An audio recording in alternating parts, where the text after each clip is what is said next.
আসসালামু আলাইকুম ভিউয়ার্স, আপনারা যারা সাধারণ কিছু উপকরণ অর্থাৎ বালু সিমেন্ট দিয়ে বাড়িতে বসেই ইট উৎপাদন করে নিজের বাড়ি নিজে নির্মাণ করতে চান, তাদের জন্য আজকের এই ভিডিও। তো ভিউয়ার্স, আমি আপনাদেরকে আজকে দেখাবো কিভাবে বাড়িতে বসে বালু সিমেন্ট ব্যবহার করে পুরা ইটের থেকে অর্ধেক কম খরচে অর্থাৎ একটি ইট মাত্র 6.5 থেকে 7 টাকা খরচে বাড়িতে বসে উৎপাদন করতে পারেন। সেটি ভিডিওর শেষে আপনাদেরকে আমি দেখাবো কিভাবে বাড়িতে বসে বালু সিমেন্ট ব্যবহার করে ইট উৎপাদন করতে পারবেন। তো ভিউয়ার্স, আমার সামনে যে ফর্মাটি দেখতে পাচ্ছেন, এই ফর্মার মাধ্যমে আমরা ইতিমধ্যেই 4 পিস কংক্রিট সলিড ব্রিক্স তৈরি করে আপনাদের সামনে রেখেছি। আপনারা দেখতে পাচ্ছেন এটিতে লোগো দেওয়া আছে AKS। এটি 4 পিসের একটি ফর্মা, এর মাধ্যমে একবারে 4 পিস করে কংক্রিট সলিড ব্রিক্স উৎপাদন করা যায়। তো ভিউয়ার্স, আমরা এই ধরনের 1 পিস থেকে শুরু করে 4 পিসের বিভিন্ন ভেরিয়েন্টের কংক্রিট সলিড ব্রিক্সের ফর্মাগুলো তৈরি এবং বাজারজাত করে থাকি। এই ধরনের ফর্মা নিয়ে আপনি কিভাবে বাড়িতে বসে ইট উৎপাদন করবেন, কি ব্যবহার করে উৎপাদন করবেন, কতটুকু ব্যবহার করবেন, তার একটি সুনির্দিষ্ট ধারণা দেওয়ার চেষ্টা করব এই ভিডিওতে।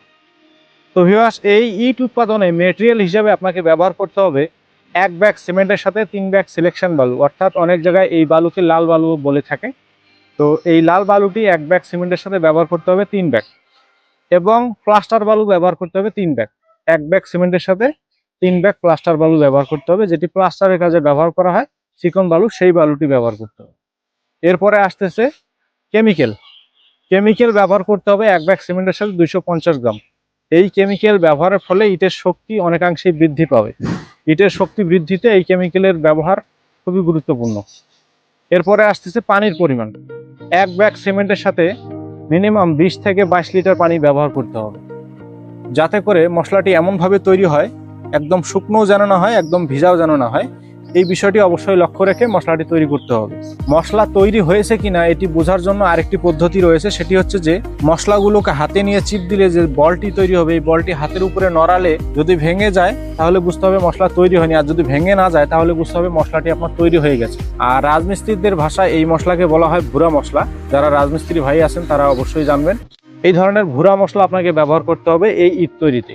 তো ভিউয়ার্স, এতক্ষণ বলছিলাম মেটেরিয়ালের পরিমাণ, এবার বলবো এই ধরনের ফর্মাগুলো আপনি কিভাবে পেতে পারেন। এই ধরনের ফর্মাগুলো আমরা MR মেশিনারিজ সারা বাংলাদেশের 64 জেলাতেই হোম ডেলিভারি দিয়ে থাকি।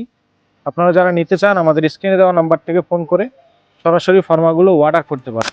আরও একটি বিষয় না বললেই নয়, এই ধরনের প্রত্যেকটি ফর্মার সাথে আমরা একটি ইউজার ম্যানুয়াল দিয়ে থাকি, যেটিতে সুনির্দিষ্টভাবে দেওয়া আছে আপনি কিভাবে তৈরি করবেন, কি ব্যবহার করে তৈরি করবেন, কতটুকু ব্যবহার করবেন, এবং কিউরিং পদ্ধতি সম্পূর্ণ এই বইয়ে দেওয়া রয়েছে। এই বইয়ের প্রথম পেজে একটি QR কোড দেওয়া রয়েছে। আরো বিস্তারিত তথ্যের জন্য এই QR কোডটি স্ক্যান করে সরাসরি আমাদের ইউটিউব চ্যানেলে গিয়ে আরো বিস্তারিত তথ্য নিতে পারেন। তো ভিউয়ার্স, এই ধরনের ফর্মাগুলো আপনারা যারা বাড়ি নির্মাণের জন্য ব্যবহার করতে চান তারা নিতে পারেন, এবং কমার্শিয়ালি এই ধরনের ফর্মাগুলো নিয়েও আপনারা বিজনেস করতে পারেন। একটি ইট আপনি যদি 6.5 থেকে 7 টাকা খরচে উৎপাদন করে 10 থেকে 12 টাকা বিক্রি করতে পারেন, তাহলে মোটামুটি পরিমাণে একটি লভ্যাংশ আপনার থেকে যাচ্ছে। এই ধরনের 4 পিসের এই ফর্মাগুলোর মাধ্যমে আপনি দিনে অনায়াসে 1000 থেকে 1200 পিস কংক্রিট সলিড ব্রিক্স বাড়িতে বসে উৎপাদন করতে পারবেন। তো ভিউয়ার্স, বেশি কথা বলবো না, চলুন আপনাদেরকে এখন দেখাবো এই ফর্মার মাধ্যমে কিভাবে একবারে 4 পিস করে কংক্রিট সলিড ব্রিক্স আপনি বাড়িতে বসে বালু সিমেন্ট ব্যবহার করে উৎপাদন করতে পারেন। ভিডিওটি না টেনে সম্পূর্ণ ভিডিওটি দেখতে থাকুন।